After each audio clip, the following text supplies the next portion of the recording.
Assalamualaikum warahmatullahi wabarakatuh. Alhamdulillahirabbil alamin. Wassalatu wassalamu ala asrofil anbiya'i wal mursalin wa ala alihi washabihi ajmain amma ba'du. Pertama-tama, marilah kita semua panjatkan puji syukur kehadirat Allah Subhanahu wa taala yang telah melimpahkan rahmatnya kepada kita. Berkat ridhonya, kita dapat berkumpul di pagi yang cerah ini dalam keadaan sehat walafiat. Ceramah kali ini saya akan membahas tentang istijrot. Istijrot, ada yang tahu nggak sih apa itu istijrot? Istijrot adalah kenikmatan yang diberikan kepada seseorang yang jarang beribadah dan sering melakukan maksiat, tetapi hidupnya terus-menerus dilimpahi kenikmatan. Allah Subhanahu wa taala melimpahi rezeki, kebahagiaan, dan kenikmatan dunia lainnya kepada setiap orang yang Dia kehendaki. Kenikmatan tersebut bisa menjadi peringatan akan ajab Allah apabila diberikan kepada orang yang sering melalaikan ibadah dan merasa tenang dalam maksiatnya. Kenapa? Kebanyakan orang yang kerjaannya zina, tidur sana-sini sama pacarnya, bahkan para penjabat yang makan uang haram, mereka tidak pernah merasa kekurangan.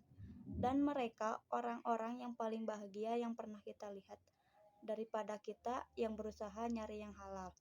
Ternyata mereka Allah janjiin untuk dibuka pintu rezekinya sebanyak-banyaknya. Kemudian menganggap enteng perintah-perintah Allah. Mereka merasa umurnya paling panjang dan menunda-nunda taubat dan tidak mau menuntut ilmu syar'i. Tetapi Allah memberi mereka harta yang berlimpah, kesenangan, hidup aman, tidak sakit, dan tidak pula tertimpa musibah. Seseorang yang terjebak dalam istijrot akan merasa hidupnya lancar-lancar saja. Namun sebenarnya ia sedang diuji oleh Allah Subhanahu wa taala, dan Allah Subhanahu wa taala berfirman dalam surat Al-An'am ayat 44. Auzubillahi minasyaitonirrajim. Bismillahirrahmanirrahim. Falamma nasu ma dzukiru bihi fatahna alaihim abwaaba kulli syai'in hatta idza farihu bima utu akhadahum fatangta fa ijahum mublisun, yang artinya mereka ketika melupakan peringatan Allah yang telah diberikan kepada mereka, kami pun membukakan semua pintu kesenangan untuk mereka, sehingga ketika mereka bergembira dengan apa yang telah diberikan kepada mereka, kami siksa mereka seolah-olah secara tiba-tiba. Maka ketika itu mereka terdiam dan putus asa. Surat Al-An'am surat ke-6 ayat 44. Istijrot dapat membuat seseorang lupa akan hakikat hidupnya dan tidak menyadari akan akibatnya, hingga pada saatnya Allah akan mencabut semua kesenangan sampai mereka termangu dalam penyesalan yang terlambat. Mereka yang telah dikasih kenikmatan di dunia itu bisa lebih seramnya di akhirat.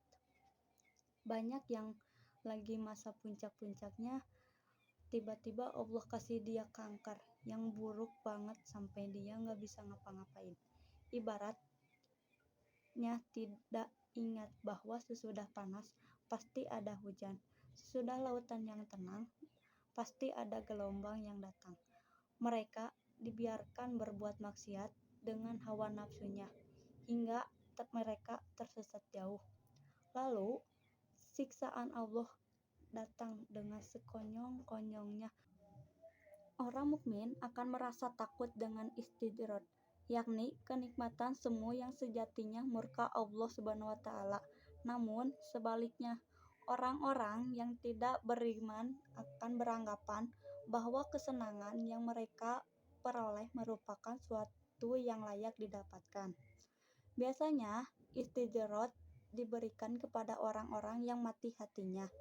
Mereka adalah orang-orang yang tidak merasa bersedih atas ketaatan yang ditinggalkan dan tidak menyesal atas kemaksiatan yang terus-menerus dilakukan.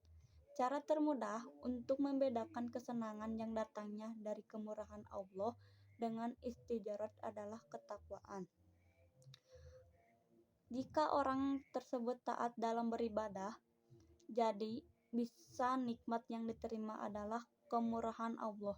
Begitupun sebaliknya, apabila orang tersebut lalai dalam ibadah, bisa jadi itu merupakan istijarot. Dalam sebuah hadis riwayat Imam Ahmad yang berasal dari sahabat Rasulullah Shallallahu Alaihi Wasallam, Uqbah bin Amir, Rasulullah SAW bersabda, apabila engkau lihat Allah memberikan sebagian keduniaan kepada hambanya, apa saja yang diinginkan dengan serba-serbi kemaksiatannya, maka pemberian yang demikian adalah istijrat. Hadis riwayat Ahmad. Sebagai muslim, kita harus berhati-hati dengan nikmat yang diberikan oleh Allah Subhanahu wa taala. Untuk itu, kita perintahkan untuk menafkahkan sebagian harta yang kita peroleh kepada orang-orang yang membutuhkan. Allah datang dengan sekonyong-konyongnya sebelum itu terjadi kepada diri kita atau kepada orang-orang sekitar kita. Selagi kita diberi kesempatan oleh Allah Subhanahu wa taala untuk bertobat, mari kita bertobat. Demikian ceramah yang dapat saya sampaikan. Semoga dapat bermanfaat untuk kita semua. Jika ada yang buruk itu datang dari saya, dan jika ada yang baik itu datang dari Allah. Mohon maaf atas kehilafan dan tutur kata atau perbuatan. Wabillahi taufiq wal hidayah. Wassalamualaikum warahmatullahi wabarakatuh.